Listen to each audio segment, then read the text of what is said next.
और इस बीच बड़ी खबर आ रही है मुंबई से। वहां पुलिस ने ऐप के जरिए लोन देकर ब्लैकमेलिंग करने वाले गिरोह का पर्दाफाश किया है। जानकारी के मुताबिक पुलिस ने इस गिरोह के 14 लोगों को गिरफ्तार कर लिया है, जिनके पास मौजूद 350 से ज्यादा बैंक खातों से करीब 14 करोड़ की रकम भी बरामद की गई है। आरोप है कि गिरफ्त में आए लोगों ने एक शख्स को 3 लाख रुपए का लोन ऐप के जरिए दिया था और फिर उसे डरा धमकाकर उससे 15 लाख रुपए की मांग की, जिसकी शिकायत पर मुंबई पुलिस ने कार्रवाई करते हुए 14 लोगों को गिरफ्तार किया है।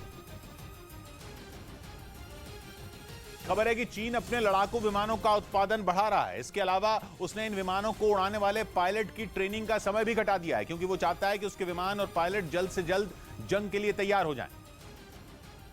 जिसकी वजह है चीन की 2 मोर्चों पर लड़ाई की तैयारी, जिनमें पहला मोर्चा है LAC पर भारत और दूसरा है ताइवान। यानी चीन 2 फ्रंट वॉर का प्लान बना रहा है, जिसके लिए उसने 5वीं पीढ़ी के लड़ाकू विमानों J-20 का उत्पादन बढ़ा दिया है। यानी चीन अपने J-20 विमानों से भारत और ताइवान की सेना से लड़ेगा।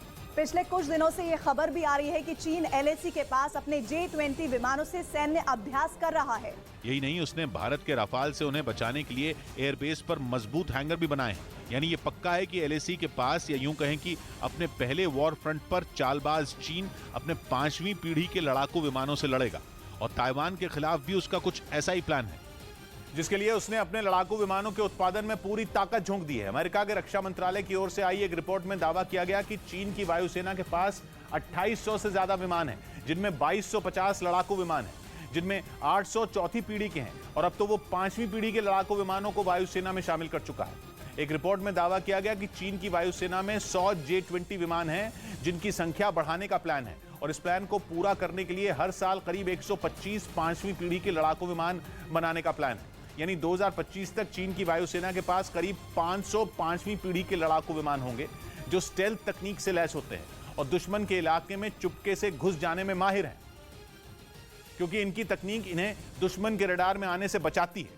यही नहीं, चीन अपने लड़ाकू विमानों को उड़ाने के लिए पायलट की ट्रेनिंग पर भी खास जोर दे रही है, जिसका एक वीडियो सामने आया जिसमें चीन के पास बोहाई सागर पर पायलट रात में ट्रेनिंग लेते दिखे। इस ट्रेनिंग में पायलट को एयर डिफेंस सिस्टम से बचना और दुश्मन पर हमला करना सिखाया जा रहा है। सबसे बड़ी बात यह कि चीन J-20 विमानों को उड़ाने के लिए 3 साल में पायलट तैयार कर रहा है, जबकि पहले ये ट्रेनिंग 6 साल में पूरी होती थी। मतलब भारत और ताइवान से लड़ने के लिए चीन अपने पायलट की ट्रेनिंग पहले से आधे समय में पूरा करवा रहा है। खबर है कि चीन के नए ट्रेनिंग प्रोग्राम के तहत ट्रेनिंग लेकर पहला पायलट रेडी भी हो चुका है और इस पायलट की उम्र है 23 साल। कहा जा रहा है कि चीन का नया पायलट ट्रेनिंग प्रोग्राम दुनिया का सबसे तेज ट्रेनिंग प्रोग्राम है। मतलब ये कि 2 फ्रंट वॉर के लिए शातिर चीन जमकर तैयारी कर रहा है। वो अलग बात है कि भारत और ताइवान से लड़ने के इस प्लान के सफल होने की कोई गारंटी नहीं है, क्योंकि LAC के पास भारत की तैयारी भी जोरदार है। वो वहां S-400 एयर डिफेंस सिस्टम से नजर रख रहा है, जिससे चीन के किसी भी लड़ाकू विमान का बच पाना मुश्किल है। इसके अलावा चीन की चालों को फेल करने के लिए सीमा के पास के 2 एयरबेस पर राफाल के बेड़े भी तैनात हैं। एक बेड़ा तो LAC के पास तक चीन की हरकतों का मुआयना भी करके आ चुका है। यानी चीन विमानों का उत्पादन बढ़ाए या पायलट की ट्रेनिंग का वक्त आधा करे, भारत की सेना से लड़ना उसके लिए मुश्किल है। रही बात ताइवान की, तो उसके साथ तो अमेरिका खड़ा है, जो समंदर और आसमान दोनों जगह ड्रैगन के पर काटने की काबिलियत रखता है। पश्चिम बंगाल के पूर्व मंत्री पार्थ चैटर्जी पर कार्रवाई के बाद ईडी ने अब ममता के एक और विधायक पर शिकंजा कस दिया है। TMC विधायक कृष्ण कल्याणी की कंपनी कल्याणी सॉल्वेक्स प्राइवेट लिमिटेड को मनी लॉन्ड्रिंग एक्ट के तहत नोटिस भेजा गया है। ये मामला टीवी चैनल को दिए गए विज्ञापन से जुड़ा हुआ है और कृष्णा कल्याणी इस कंपनी के चेयरमैन है। ईडी ने 2018 से लेकर 2022 तक के विज्ञापनों के बदले किए गए भुगतान की जानकारी उनसे मांगी है। मध्य प्रदेश के जबलपुर रेलवे स्टेशन से हैरान करने वाला एक वीडियो सामने आया, जिसमें एक पुलिस वाला एक बुजुर्ग को बुरी तरह पीटता दिखाई दिया, जिसका वीडियो ट्रेन में बैठे एक आदमी ने अपने फोन में रिकॉर्ड कर लिया। सामने आए वीडियो में वो पुलिस वाला बुजुर्ग को पैरों से मारता नजर आया, लेकिन जब इससे भी उसका मन नहीं भरा तो उसने बर्बरता की सारी हदें पार कर दी। प्लेटफॉर्म पर नीचे गिरे बुजुर्ग को पहले तो उसने घसीटा और फिर ट्रेन की पटरियों की तरफ लटका दिया। इस दौरान बुजुर्ग पुलिस वाले से छोड़ने की गुहार लगाते रहे, लेकिन पुलिसकर्मी ने उनकी एक न सुनी और पिटाई करता रहा। आरोप है कि शराब के नशे में धुत बुजुर्ग स्टेशन पर किसी यात्री से बहस कर रहे थे, जिसके बाद पुलिस वाले ने उनकी पिटाई की। हालांकि वीडियो वायरल होने के बाद आरोपी कांस्टेबल को सस्पेंड कर दिया गया। यूरोप के देश जॉर्जिया से हेलीकॉप्टर हादसे की हैरान कर देने वाली तस्वीरें सामने आई। वहां एक पहाड़ी पर फंसे पैराग्लाइडरों को बचाने की कोशिश के दौरान यह हेलीकॉप्टर क्रैश हो गया, जिसकी कुछ तस्वीरें भी सामने आई। इनमें पहाड़ी के बीच उड़ता ये हेलीकॉप्टर अचानक गोते खाने लगा। हवा में ही कई बार गोते खाने के बाद वो अचानक नीचे की तरफ लुढ़क गया और घने जंगलों में जाकर टकरा गया। हादसे की दूसरी तस्वीरों में भी हेलीकॉप्टर अचानक नीचे गिरा और फिर आग की ऊंची लपटों के साथ ही पूरा इलाका काले धुएं के गुबार से भर गया।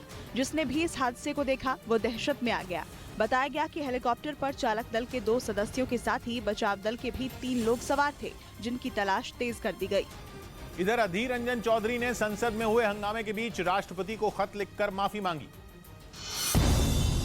बीजेपी ने संसद में लगातार दूसरे दिन कांग्रेस नेता अधीर रंजन चौधरी को घेरा और राष्ट्रपति पर दिए बयान के मामले पर सोनिया गांधी से भी माफी की मांग की। कृपया सदन की कार्रवाई चलने दीजिए। इसी मुद्दे पर बीजेपी के महिला मोर्चा ने जम्मू समेत कई जगहों पर प्रदर्शन किया। अधीर रंजन चौधरी ने इस मामले पर बीजेपी पर निशाना साधा और उनके बजाय सोनिया गांधी को घेरने को गलत बताया। मैडम सोनिया गांधी जी को निशाना पे ला रही है। हांगकांग से सांसें अटका देने वाला एक वीडियो सामने आया। वहां एक कॉन्सर्ट के दौरान एक बड़ी स्क्रीन गिरने से भयानक हादसा हो गया, जिसका एक वीडियो भी सामने आया। इस वीडियो में कॉन्सर्ट के लिए तैयार स्टेज के ऊपर लटकी कई स्क्रीन में एक बड़ी स्क्रीन अचानक नीचे गिरती दिखी, जो सीधे स्टेज पर परफॉर्म कर रही है कलाकार के सिर से जा टकराई, जिसकी वजह से वो कलाकार जमीन पर गिर गई। उसके बगल में मौजूद एक दूसरा डांसर भी स्क्रीन की चपेट में आ गया। अचानक हुए इस हादसे की वजह से वहां चीख पुकार मच गई।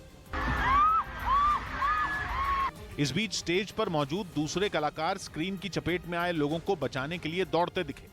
वहीं हादसे के बाद कार्यक्रम को रद्द कर दिया गया और घायलों को अस्पताल में भर्ती करवा दिया गया, जिनमें एक की हालत नाजुक बताई गई।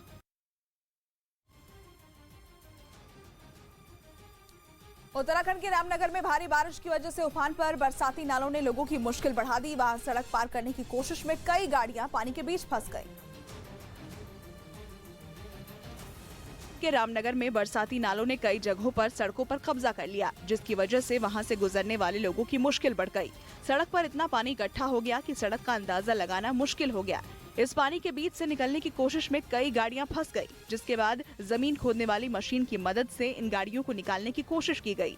एक गाड़ी तो पानी में ऐसी फंसी कि उससे निकालना मुश्किल हो गया। गाड़ी में बैठे लोग ही उतरकर किसी तरह उसे धक्का देकर बाहर निकालने की कोशिश करते दिखे, जबकि सड़क पर गाड़ियों की लंबी लाइन लग गई। वहां घूमने आए कई पर्यटक भी इस वजह से परेशान दिखे। उधर हेमंत सोरेन सरकार ने सरकारी स्कूलों की छुट्टी पर बड़ा फैसला लिया। झारखंड के गोड्डा में 88 सरकारी स्कूलों को सख्त निर्देश देते हुए वहां शुक्रवार के दिन छुट्टी नहीं करने की हिदायत दी गई। इससे पहले आरोप था कि इन स्कूलों में धार्मिक वजहों से रविवार के बजाय शुक्रवार को छुट्टी की जाती है। जिला शिक्षा विभाग के निर्देश के बाद झारखंड के गोड्डा में सरकारी स्कूल तो खुले, लेकिन कुछ जगहों पर छात्रों के स्कूल नहीं पहुंचने के मामले भी सामने आए। बिहार के जमुई, शेखपुरा और अररिया में नियमों का उल्लंघन करते हुए वहां के भी कई सरकारी स्कूल शुक्रवार को बंद रखने का मामला सामने आया। उनके पास कोई पत्र या कोई आदेश विभाग का नहीं है। उधर पाकिस्तान ने एक बार फिर कश्मीर का मसला अंतर्राष्ट्रीय मंच पर उठाने की कोशिश की, जिसके लिए उसने चेन्नई में हो रहे शतरंज ओलंपियाड का सहारा लिया। और पाकिस्तान ने अंतिम वक्त में इस प्रतियोगिता से हटने का ऐलान कर दिया, जबकि उसकी टीम चेन्नई पहुंच चुकी थी। शतरंज ओलंपियाड शुरू होने वाला था, इसके बावजूद उसने अपनी टीम को वापस बुला लिया। लेकिन सवाल यह है कि आखिर पाकिस्तान ने यह हरकत क्यों की? असल में ओलंपियाड से जुड़ी मशाल पिछले महीने कश्मीर से भी गुजरी थी और इसी बात पर पाकिस्तान भड़का हुआ है, लेकिन तब उसने इस पर कोई आपत्ति नहीं जताई थी। और जब ओलंपियाड शुरू होने वाला था तब उसने ये बात पूरी दुनिया के सामने रखकर कश्मीर मसले को उठाने की चाल चली। पाकिस्तान ने उल्टा भारत पर ही खेल में सियासत करने का आरोप लगाया, जिसके बाद भारत ने भी उसे जवाब देने में देरी नहीं की। बात यह है कि कल को अगर क्रिकेट वर्ल्ड कप में ऐसी स्थिति आती तो क्या पाकिस्तान वहां से भी छोड़कर भागेगा? जबकि चेन्नई में हो रहे 44वें शतरंज ओलंपियाड में दुनिया के 188 देश हिस्सा ले रहे हैं।